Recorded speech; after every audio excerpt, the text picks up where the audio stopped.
So you've set up your classroom, you've assigned a question or a set of slides or a document or whatever it was you were going to assign there in classwork. You invited all your people, you made your assignment, you've got it. I want to show you just briefly the overview of what it looks like as you're grading something. So I'm going to use this assignment that was due a couple of days ago that I have not graded. Now, I made the due date for, let's see, you can look at the instructions. You see it was due April 11th. This class did not get done. They got into it. They're ready to go. They were working on it. And now that the due date in the computer has come and gone, it says all these kids are missing that assignment. They're not really missing that assignment. I need to change this due date. So I'm going to go up here to my 3 little dots that you have with any assignment. I'm going to edit that due date. Here's where I could change the assignment. Here's where I can assign it only to certain students. Here's all of my directions. Here's how many points I said it was going to be worth. Here's the due date. I'm going to go in and change that. So I close that out.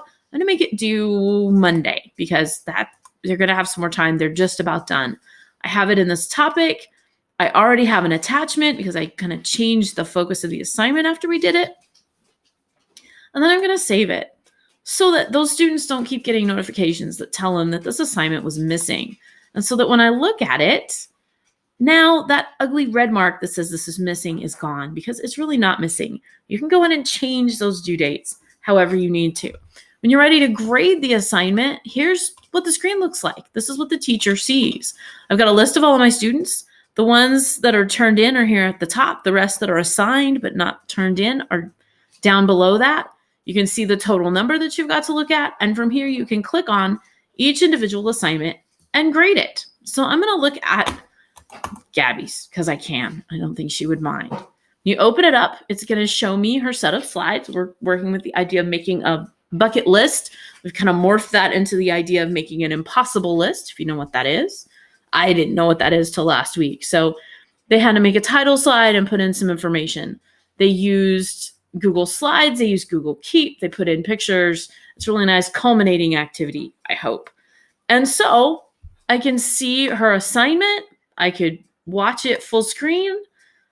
I can pull all of that information. I can present it. I can see everything that she's got. I can put in the grade right here, which is automatically going to then go back on that list of here's the grade for that assignment. After I've got everything graded, I can check that box and I can return it to her. Now, there's no grade there because I'm not going to grade it here on screen. When you've got them all done, you can return them. The students get an email that says, Ginger C graded this. Click through to Google Classroom to get to that grade. Now, it's not just the grade. It's not just a number. It's not just mindless feedback that they walk away from. They've got the grade. They've also got any comments that I made about anything that they did, good, bad, or otherwise. If you think that they need to make some more progress, if you see that they've made good attempt here, but they need some more effort, you can encourage a student that way. If it's perfect and it made you smile, you can tell them, hey, this was amazing. Thank you for doing a nice job. If it didn't go so well, you can tell the student and have it in writing that this is not the way this assignment was supposed to be completed. Go check the directions and try again. Any of your comments can happen in there. If you find yourself making a lot of the same comments, you can use this new addition. That's the comment bank. Here's all of the standard comments.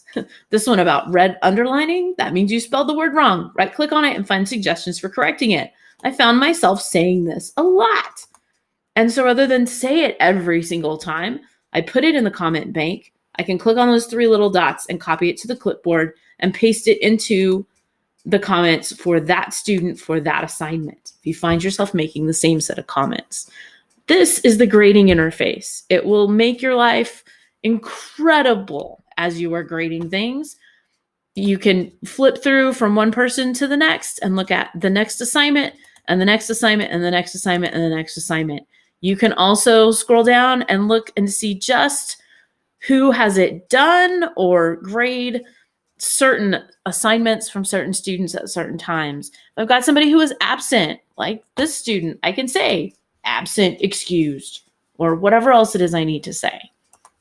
And so that's what grading looks like in Google Classroom. You can send students feedback as soon or as late as you want to, and students can see exactly what it was that you were thinking, and they can reply back to that and say, I really wasn't done. Please don't grade this. I didn't know, or whatever else it is that they need to say. I've had all of those things happen as you turn it in.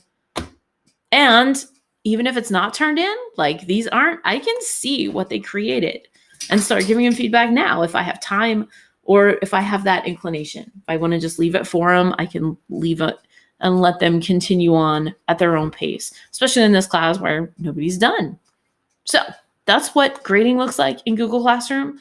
After you've made that assignment and it gets turned in, you can check through, you can put in the scores, you can change the score, you can email them all, you can do all of those things right from within Google Classroom. This works really well on a mobile device as well. I've been at basketball games grading papers. I don't recommend it for long works, but quick checks of things, it works the same way as it does here on a computer. So enjoy Google Classroom one more way as you grade all of those lovely assignments that show up in the stream.